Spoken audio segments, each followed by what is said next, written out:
It wasn't the best performance, but it was better than last week's performance versus Jackson State. We took care of the Grambling State Tigers. We beat them. We are now 10-0 on the season. And now we're looking to take on the Wisconsin Badgers. But let's go down here to Tallahassee, Florida. Bragg Memorial Stadium is the scene for today's game. We got Mississippi State coming in. That's right, the Bulldogs from the SEC. Mississippi State coming to Tallahassee to take on the Florida A&M Rattlers. Let's see if the Rattlers of the SWAT can hang with the Mississippi State Bulldogs of the SEC. Mississippi State comes to this game at 2-7, so I'm hoping it's competitive. Or not. That pass was picked off. They were going back the other way with it, and Buddy's going into the end zone for a pick six. Impact player at linebacker, that is William Mason, with that touchdown for the Bulldogs. So here we go right here. Can the Rattler defense do something? No, they cannot. He's inside the 5-yard line. What a play that was for Mississippi State. Andrew Alford already having a great day. So here goes the handoff, and that goes into the end zone for a touchdown. Florida A&M is in a little bit of trouble going into the second quarter. 14-0 is your score. So now the Rattlers decide to go on the ground. There goes a broken tackle right there past the 40. Inside Bulldog territory. Tackled around the 47-yard line. At the 48, Terrence Riley pops it downfield, and that pass is intercepted. Terrence Riley with another interception. This time it's Brandon Tompkins, the free safety for the Bulldogs. And now we're going back the other way.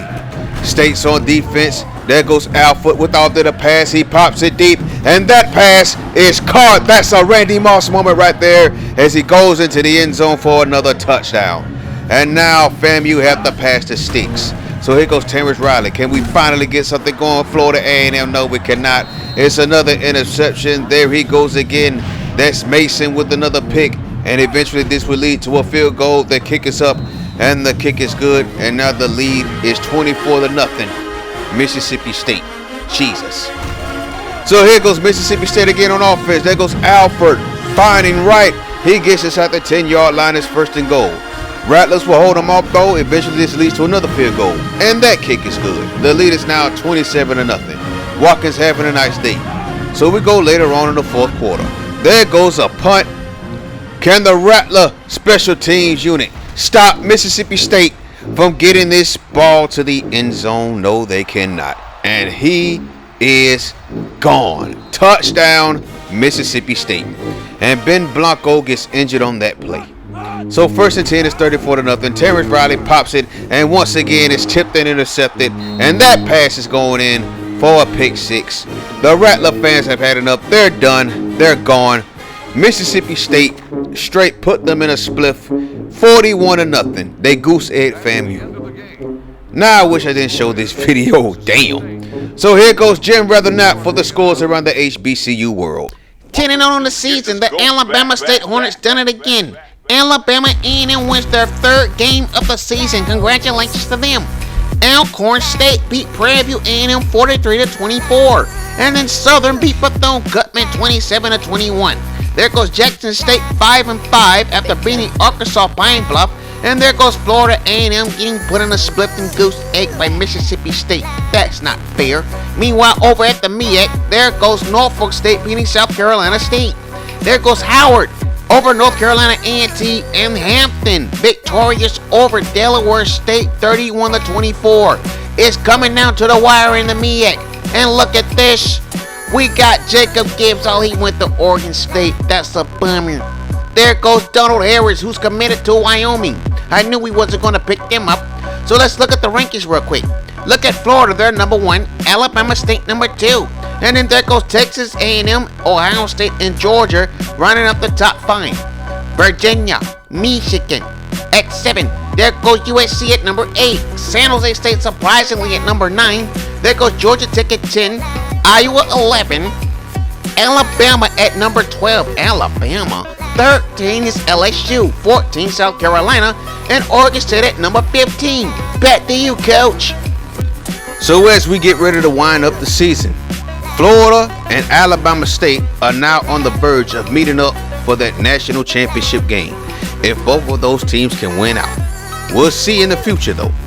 So as we look down the rest of the top 25, you see USC moved up 2 spots. San Jose State went up to 3 spots. Michigan lost again, this time to their arch rival, the Ohio State Buckeyes. Alabama wins the Iron Bowl. Georgia Tech on a bye week. They got Georgia next week. LSU lost to Ole Miss. That's a shocker right there. And they fell 8 spots from 5 to 13. That's crazy. We go down the list. There goes Wake Forest on their bye week. There goes Cal losing to their arch rival Stanford. Texas Tech beating Oklahoma State. Tennessee beating a rival in Vanderbilt. Ole Miss is in the top 25 after beating LSU. Purdue's in the top 25 after beating their arch rival Indiana. And there goes Kansas State losing to Kansas. Dang. So let's look at the Heisman watch list and look who's on the cover. Well, on the page. There goes Don Robbie in first place.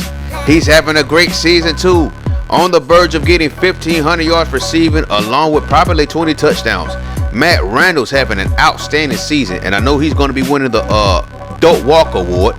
Trey Tyler, 3rd place. Stephen Caldwell, 4th place. He went down, and then John Cole, the quarterback from Florida, in the final spot. So let's look at the players of the week. Alcorn State sweeps the SWAC Awards. Offense, there goes Courtney Hall, the impact player at running back. And for defense, Marcus Anderson went off. Let's go over to the MEAC. Terrell Jones for North Carolina A&T having a great game versus Howard. And then there goes Pat Johnson from Hampton having another stellar game. 4 tackles and 3 picks. Good Lord. So there he goes again, Don Robbie Smith on the page of Sports Illustrated magazine. So here goes the standings so far. Texas Southern is still in first place in the East. We pretty much conquered everything in the West. We're 8-0, 10-0 overall. Jackson State did a good job. They're 5-2. They got 1 more game left. Meanwhile, over at the MEAC, the way it stands right now, the Hampton Pirates are in first place. But there's plenty of football to be left. I believe this is the last weekend in the MEAC. So be on the lookout for that. Who will win that conference? But join us next time. We got a big bully from the Big Ten coming down to the Gump Town for Senior Day. The Wisconsin Badgers just ruined Michigan's season, and they're looking to do the same thing to us as well. We are the number 2 team in the country, and we better play like it, or we're going to have a ruined season too. Thank you for watching. Peace.